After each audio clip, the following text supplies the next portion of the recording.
Assalamualaikum warahmatullahi wabarakatuh. Perkenalkan, nama saya Susandra Mukoabow dari kelas HES 5A. Nah, di sini saya akan menjawab beberapa kumpulan pertanyaan dari teman saya pada mata kuliah penyelesaian sengketa bisnis syariah. Nah, di sini saya akan menjawab pertanyaan dari teman saya yaitu Wiranto Paputungan yang dimana dalam arbitrase itu sendiri terdapat 4 asas arbitrase.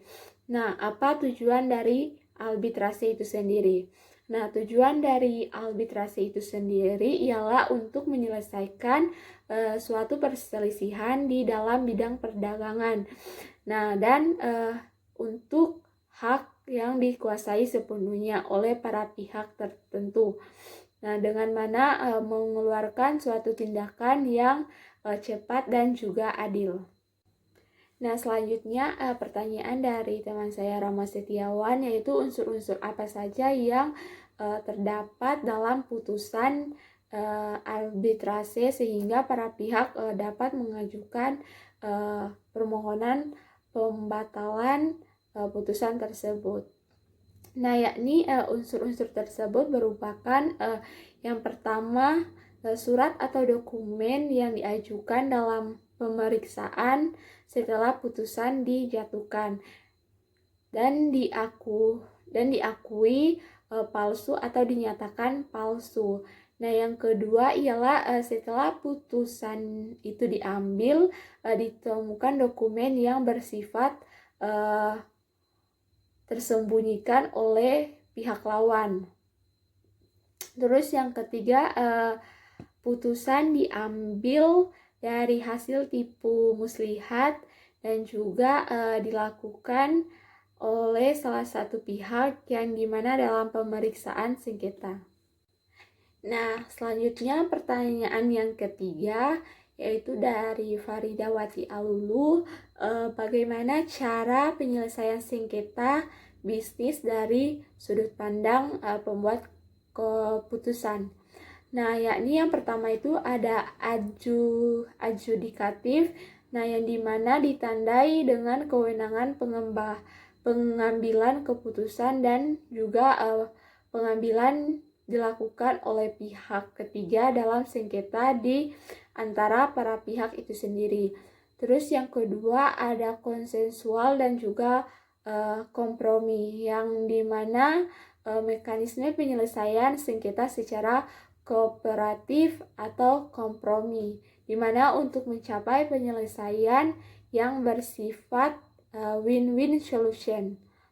Terus yang ketiga ada kuis adjudikatif, yang dimana kombinasi antara dua unsur konsensual dan juga adjudikatif itu sendiri.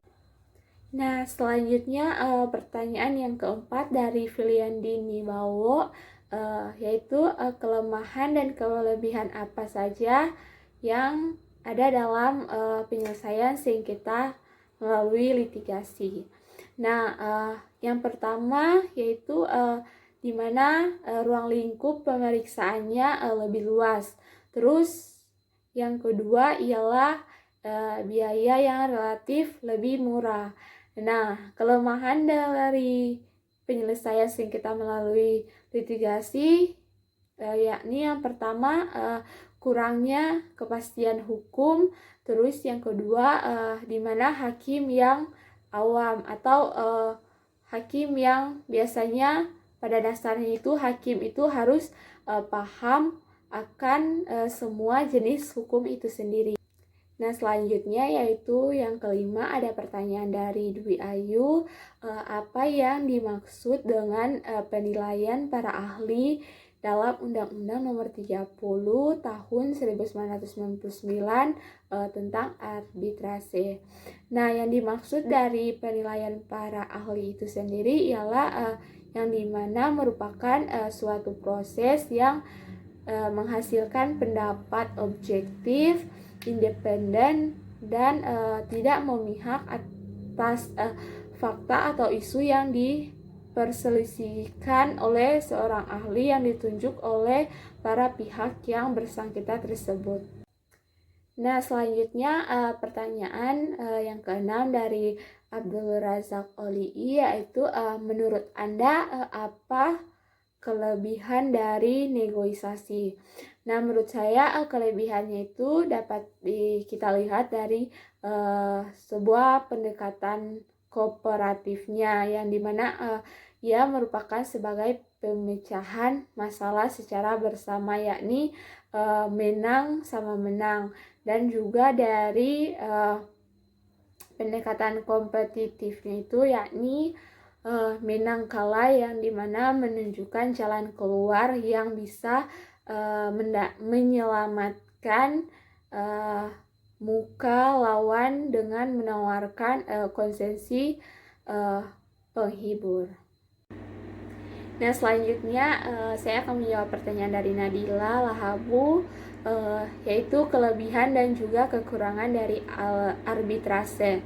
Nah, kelebihan dari arbitrase itu sendiri ialah yang pertama, kerahasiaan sengketa para pihak itu terjamin. Yang kedua, keterlambatan yang dilakukan karena hal prosedural dan juga administratif dapat dihindari. Terus yang ketiga ada para pihak menentukan pilihan hukum untuk penyelesaiannya. Terus yang terakhir itu ada para pihak dapat memilih tempat penyelenggaraan arbitrase tersebut. Nah, kelemahan dari arbitrase itu sendiri yakni di mana masih sulitnya upaya eksekusi dari putusan arbitrase itu sendiri. Nah, yang dimana suatu pengaturan untuk eksekusi putusan arbitrase itu sendiri nasional maupun internasional itu sudah cukup jelas.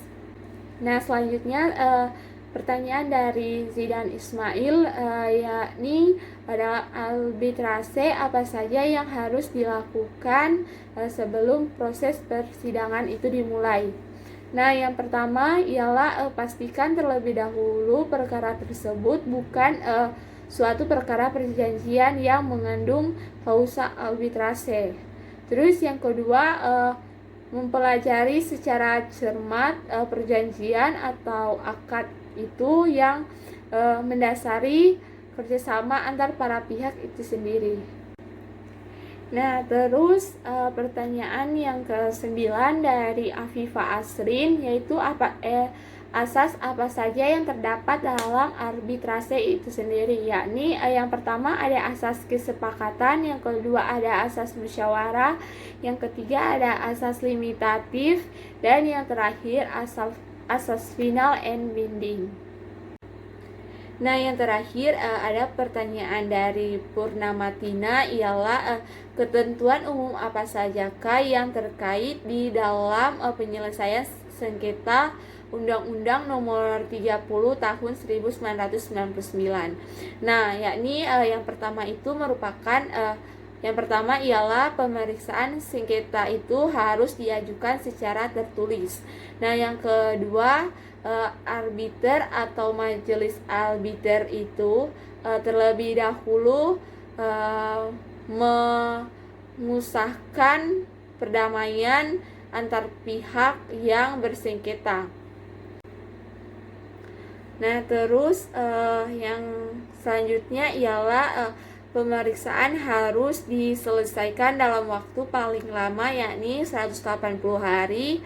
Terus selanjutnya putusan arbitrase harus memuat kepada putusan yang dimana berbunyi demi keadilan berdasarkan ketuhanan yang Maha Esa. Terus di dalam putusan ditetapkan suatu jangka waktu putusan tersebut harus dilaksanakan. Terus ada pemeriksaan harus ditutup dan ditetapkan di hari sidang untuk mengucapkan putusan arbitrase. Nah, terus yang terakhir dalam waktu 14 hari setelah putusan itu diterima, di mana para pihak itu sendiri mengajukan permohonan kepada arbiter atau majelis arbiter itu sendiri. Nah, sekian dari jawaban saya tentang pertanyaan-pertanyaan dari teman saya. Lebih kurangnya saya mohon maaf bila ada salah kata. Wassalamualaikum warahmatullahi wabarakatuh.